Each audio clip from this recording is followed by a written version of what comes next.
Hi everyone, this is Galen Martling.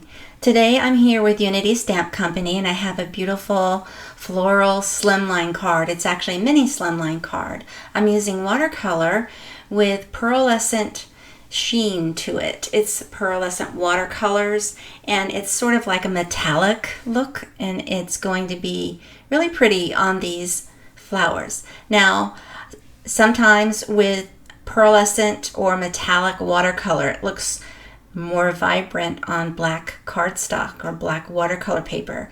But today we're using white cardstock watercolor paper.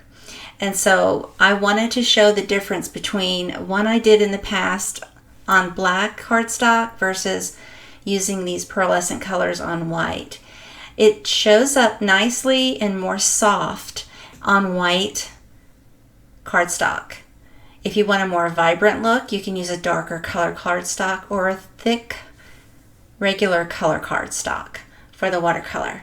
So I am using a brush with water added, and then I dip it into the color medium that I want, the colors that I want. I'm sorry that I can't show the full palette set here, but I wanted to focus more on the actual stamping and coloring the stamping.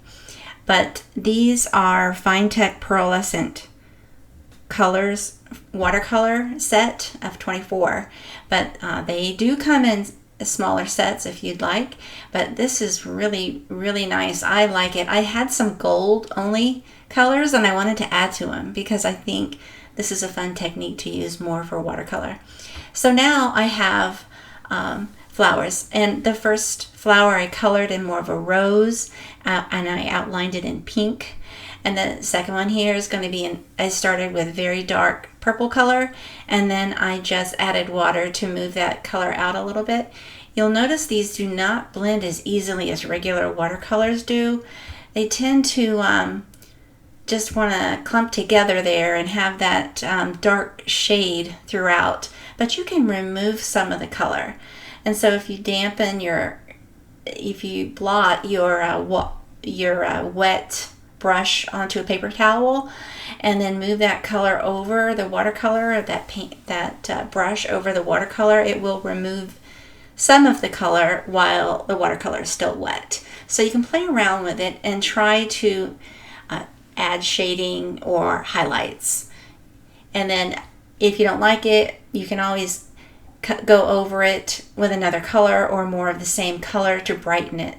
So there's lots of ways you can play with this to make it kind of what you want. So I'm using two different color golds here, a darker gold for that center flower and the brighter gold for those dots, just to give it some extra accent.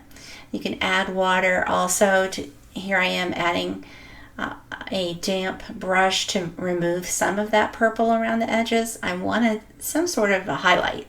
And so I find that with these, if you take a brush that's still damp and you move it around the color, it does take it off if you blot it back onto the paper towel. And so that's what I wanted. I wanted a light look for this. Using the white watercolor paper really helps with getting that light look, soft look, if you will. You can see it still shimmers nice. It shimmers even on white cardstock. So I'm adding very pale mint color there to the leaves. And all of this is going to be dried completely. I used a heat tool, but you can set it to dry on its own if you have time. Now, to add more gold, I added some to the center of the flowers, and then I blotted off a little bit of that color so you can still see the detail in the stamping.